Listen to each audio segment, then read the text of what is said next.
Hello, I'm Doug Smith, and welcome to the 6 September 2013 edition of Portsmouth This Week, the voice of Portsmouth Town Hall. Our topic today is emergency preparedness, and my guests today are John King, the Portsmouth Emergency Management Director. Welcome, John. Morning.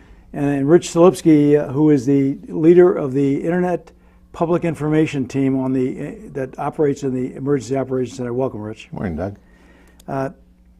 John, I understand that September is National Preparation Month, and I guess we're in the sort of middle of the hurricane season.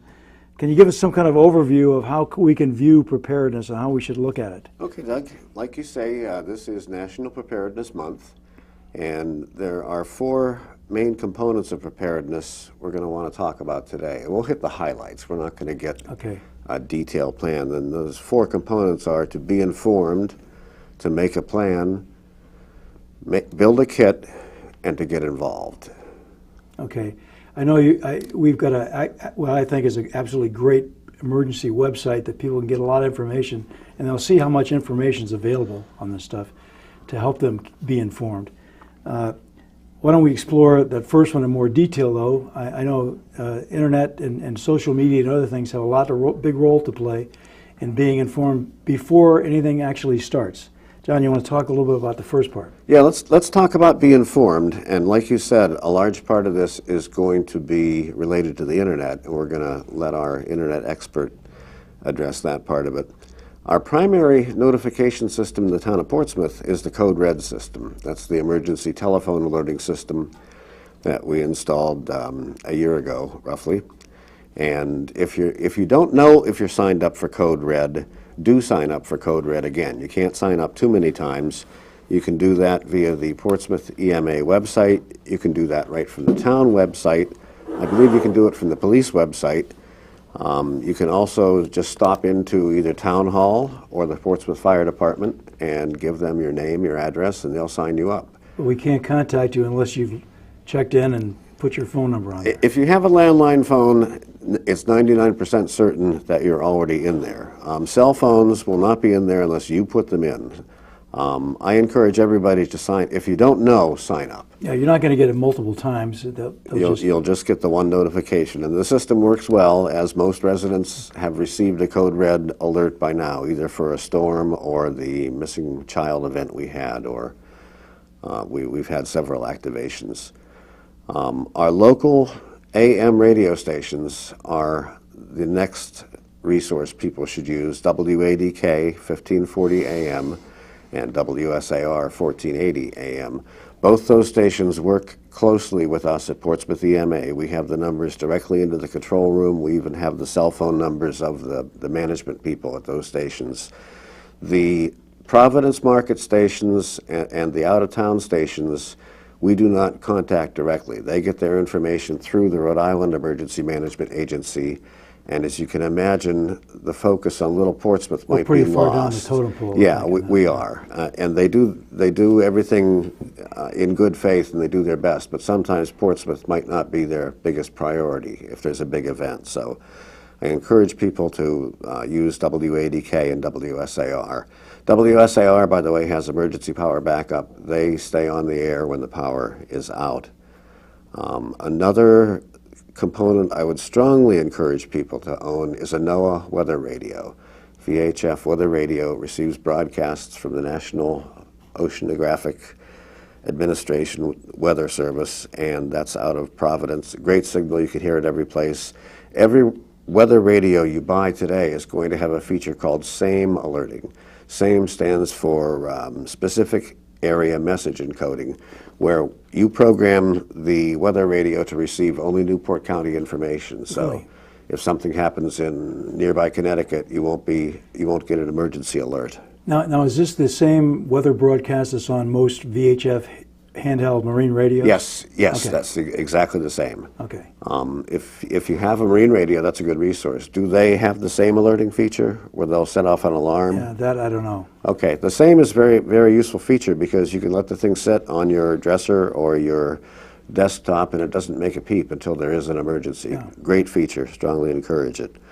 Our print media friends, the Newport Daily News, Portsmouth Times, all carry emergency information. They work very well with us, hand in hand with us. That is probably not as immediate and timely as some of the other outlets, but nevertheless a resource.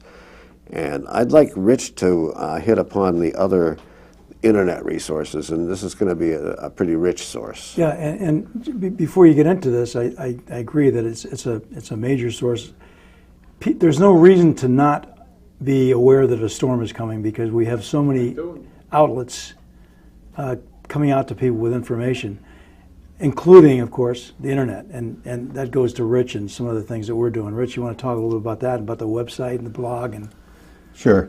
A little over 2 years ago, John had the foresight and understanding to know that the internet was just a good place for information flow, and he established an internet public information team, and we have about 4 volunteers that help him out to best use all those internet resources and social media.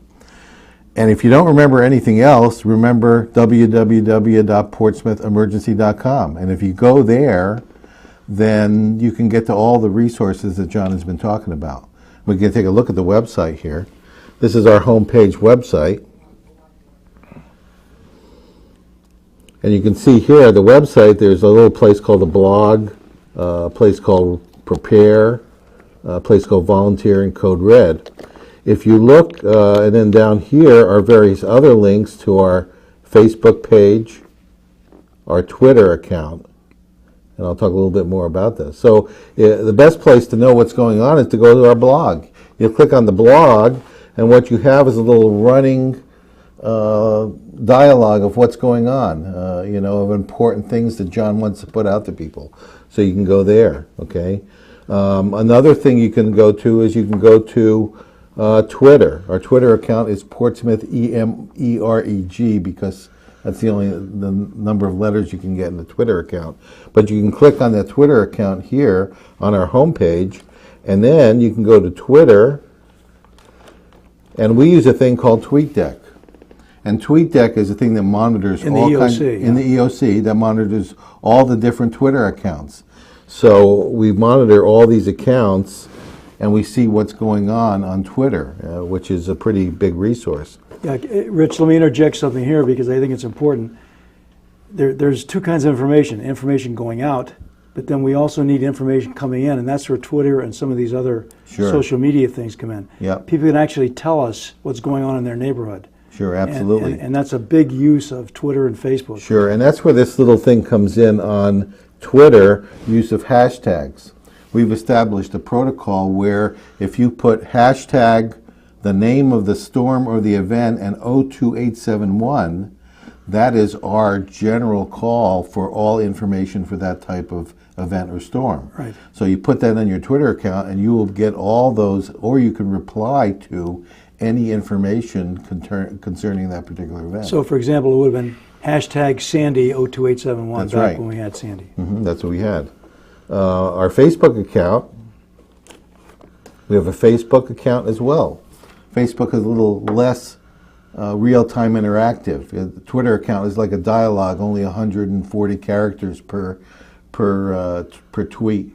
Facebook, we can put some other larger things. And what we normally do is we put articles on Facebook that are also on our blog, so people who monitor Facebook can see what's going on as well. Yeah, and people can also send in photos. That's right. To these various sites. Just like using Facebook in any other sense, they can send us photos, videos, anything they want to paste on our Facebook page to interact with the rest of the community. Yeah. So I guess the key component here of being informed is just to keep up with what's going on in the media generally. And I realize that there are a lot of people that don't use the internet very much. You say there's TV, there's radio, there's press. Again, I would say that there's no reason for a big storm. Maybe a tornado or something is much faster reacting than others, but for a big storm, there's no reason why people shouldn't know about it well in advance. Absolutely correct. So let's say they find out we've got another Sandy coming up the coast or something. What's the next step, John? You're already informed that it's coming. The next part of this whole thing is make a plan. And this is the single most important aspect. If you don't have a plan, you're way behind the power curve. You could have a strong room in your house stocked to the ceiling with emergency supplies, but if you don't have a plan, you're not going to execute well during the emergency. And the primary thing that we would like to get across to people is that you need to plan for you and your family to be self-sufficient for 72 hours. In a widespread emergency, our first responders are going to be overtaxed to the point where we cannot guarantee the cavalry will be there within 72 hours. That's just a hard reality. And during Superstorm Sandy, some people in New Jersey discovered that it was a lot longer than 72 hours. But realistically, you, as head of household, need to be prepared to survive independently in your family unit for 72 hours. And a big part of that decision is whether you're going to shelter in place or you need to evacuate your residence. And since we're in hurricane season, it's very timely to talk about our hurricane evacuation plan here in Portsmouth. Every year we update the hurricane evacuation maps that are prepared in conjunction with the Army Corps of Engineers and FEMA. They provide us topographical data, and combining that with our local knowledge from our first responder community, we formulate our evacuation plans. So that would be based on things like height above sea level, location, et cetera. And some of it is very area specific. Our fire and police departments know exactly what's going to flood, regardless of any map. We have good local knowledge. So we combine all that in every incident to determine what areas to evacuate. And believe me, we're not eager to evacuate people. If there is a life safety issue, we will ask you to evacuate, and only then. It's a decision that nobody takes lightly, and there's a lot of input that goes into this way ahead of time. If an evacuation is ordered, please heed that order. It's for your safety. Now, there is an evacuation, there is a hurricane evacuation map and a plan. Where can people look at this map to try to determine where they are? Good Point, Doug. The latest evacuation map is up on the EMA website, portsmouthemergency.com. There's also a copy at Town Hall, and each of the first responder departments have copies of the map. I should probably get one to the Portsmouth Library too, and I don't know if they have one or not, but I'll take care of that pronto. If you don't have access to the internet, or if you just want to call somebody and say, am I in an evacuation zone? And I encourage people to do this now before the issue comes up. Am I in an evacuation zone? Call the Portsmouth Town Planner. And I believe we can put the number up for people to call the Portsmouth Town Planner. That's Gary Crosby. He does a great job at this, and he's one of the people that has input into this whole process. Absolutely. There are a lot of people that go into the decision-making loop here. Or call the non-emergency number at Portsmouth Fire Department. The fire dispatchers they're all aware of this issue. They're trained. They know. Someone will get you an answer. Okay. The short answer, if you live in Common Fence Point or Island Park or the hummocks, you are in a hurricane evacuation zone. People know where they live. Well, Doug, perhaps we have some transient people that have moved in the past year. We have military families always in and out. We have students, so we have to assume that not everybody knows. But please find out if you are or not in a hurricane evacuation zone, because that will drive your decision in planning. Now, we're talking about making a plan, and is there somewhere on our website that discusses that or describes what the plan might be? I mean, you're talking about the first step is to figure out whether you're in an emergency evacuation zone or not. But the first thing was you're on your own for 72 hours. You need to factor that in. Can they get a list of these? We're going to talk about some more, for example, some other things that are components of that plan. And by the way, we're talking about a plan that individual families have to develop on their own. We've got data that can tell them what to do, but they've got to do it for their specific circumstances. Am I correct, right? Yeah, I'll let Rich talk about the internet aspect of this, because there's a lot of good resources available from the internet. Sure. Again, if you don't remember anything else, remember portsmouthemergency.com. And if you go there and you go to a little tab that's called Prepare, okay, then that'll route you to both our hurricane map and also to a site called ready.gov. And if you go to ready.gov, it has tabs here. Be informed. Read that. Then it's make a plan, build a kit, and get involved. Gee, that sounds exactly like what we're talking Yeah, about it right is. now. It is. What a coincidence. So they've done all the work for you, okay, on all those things. However, if you don't have the internet, John has made up a great brochure, okay, and this brochure is available at Town Hall by the Tax Collector's Office, and it has a list of emergency numbers and also a list of all those things that you should do, okay? And you should read this, and if you have any questions, you can call John or call Gary or email us or blog us, and we'll help you out on making a plan, because now is the time to make a plan, not 3 hours before the storm hits. Absolutely. And I think this brochure is critical that everybody get a copy of this brochure, because it's got all the data in one place. Keep it somewhere, tack it up on your bulletin board or something so you know where it is. And This is available online. You can print this out online as well. okay. And this should be on a refrigerator just below the artwork from your kids at school, right? You got it. Okay. And the again, you can get to this by going to portsmouthemergency.com. Okay. And let me give credit where credit is due here. I am not responsible for the hurricane brochure. That was the hard work of our town planner, Gary Crosby. Did the lion's share of work on that A brochure. lot of work went into that. A lot I of can work. tell. It's a good Yeah. tool. Yep. It's a great tool. Okay, you want to talk about a few other things? Yeah, I do, Doug. In the Make a Plan department, you know whether or not you're in a hurricane evacuation zone. That's great.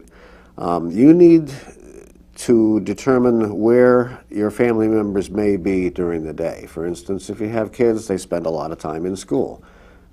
Your family members may be at work. So you should find out what the emergency plans are at the school, at the workplace for people that will be in those places. Find out where they go in an evacuation, what the plans are. Know how to contact everybody in those venues, work, school, to find out where your family members are, because every emergency doesn't give you 72 hours to plan for. Some can be quite sudden. You can imagine all kinds of scenarios where Yes. something happens and people are at work and at school. Arrange a family meeting place, and this means several things. A meeting place right outside your home in case you have to evacuate your home suddenly, a fire or some other event. Have a meeting place by the mailbox or at the neighbor's telephone pole that all the family members will gather. Know this ahead of time. Know where your family meeting place is. Have a family meeting place somewhere in town in case your neighborhood is impacted, where everyone agrees that they will meet. Everyone should know this and know how to get there. Have an out-of-town contact person, a friend, relative, somebody out of this area. In case there's something widespread in this area, our infrastructure, our communications is disrupted, have somebody you can call out of the area everybody can check in with. All your family members should have these contact numbers. Contact numbers for every other family member and your out-of-town contact person. And keep your cell phone charged. Absolutely. And bring your car charger as well. We will get to that in the Build a Kit part of this presentation. There is also something that I need to bring up, the Rhode Island Special Needs Registry. If you or a family member have special medical needs, if you, for instance, are on oxygen or you're not ambulatory, call the Portsmouth Fire Department, the non-emergency number, and ask to sign up with the Rhode Island Special Needs Registry. This is strictly confidential. Only the first responder personnel can access this database, but it allows them to know where the people are that have special needs. Absolutely. During every big storm, ahead of Nemo, ahead of Sandy, every time we have advance warning that there is something happening, we check in with all these people on the Special Needs Registry. I say we, it's actually the Portsmouth Fire Department and the Police Department are aware of these people too. Are you all set? Do you have this? Do you have that? And in the event that the infrastructure is disrupted, power outage, we know where the needs are for Right. emergency medical supplies. Rhode Island Special Needs Registry, sign up if you have any need. Rich, are there any other things I missed here that are available on the internet for the planning aspect? Well, if you go to ready.gov and go to any of those tabs, it has a wealth of information on all the things you need to do, or you can go to our handy little brochure, yeah. which on the back of it has a wealth of information. I mean, it really is a great tool for anybody. So I suggest you download one of these or pick up one over at Town Hall. Yeah, that's analog as well as digital, right? It is. So it's for all those non-internet people. Okay, well, that's good. Okay, John, let's move on to build a kit. You know, we talked about keeping aware of what's going on, you know, staying informed. We've talked about some of our social media that can help, especially as we get closer to the storm and we activate the Emergency Operations Center. What do people need at home to take care of themselves during this 72-hour period? What kind of things do you recommend? Okay, you have the first two components in place. You're informed, you have a plan, build a kit. Some people think right away build a kit is the most important part of this whole process. I think the planning is important, but a kit is extremely important because you need to provide all the supplies you and your family need to survive independently for 72 hours. And in your kit building, you have to assume that the infrastructure has been severely damaged or disrupted. You don't have electric power, you may not have telephone, you may not have water. We've dodged every bullet in the water department in every major storm, but few people realize that we came within perhaps 24 hours of a water emergency during Hurricane Irene. So plan for that. Learn from the past. Learn what didn't I have during Sandy? What didn't I have during Nemo? Let your experience be a guide for building your kit. Number one in your kit, you need water. It's the number one survival tool. Your medical advisors say 2 to 3 liters per person per day.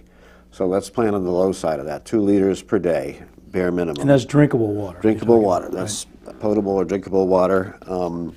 Your basic bottled water, this is half a liter.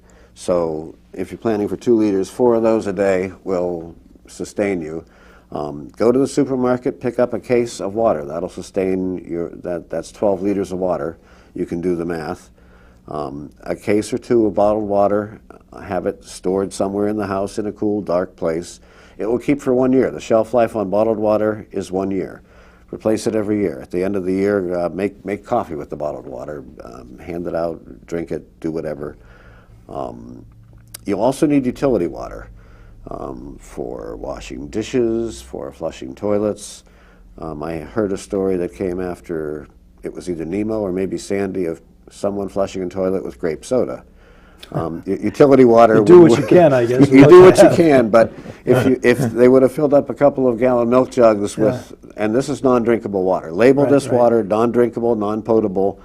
Make sure it's clearly marked, and that you should change out perhaps every 90 days, every 6 months. Yeah. I went and filled up my bathtubs. Absolutely. I filled my bathtubs A lot of people up. do that. Excellent idea, and that's a great idea. Okay, we have water, now we need food. You don't need to go out and buy MREs or survival foods. You probably have enough canned food in your shelf right now to sustain you for a day or two. Augment that so you do have 72 hours of food for your family. Some of this food will probably be canned food. Don't forget a can opener. Absolutely. Most of us use electric can openers. Absolutely. There are people that do not have a manual can opener, but Even if you're you going do, to you don't need know how to one. use it. A battery-operated AM radio. Remember, we talked about our 2 AM stations that work closely with have a battery-operated radio. Your NOAA weather radio, if it's capable of battery operation, is great. Flashlights, LED flashlights. The LED technology has made flashlights long-lasting, durable, and inexpensive.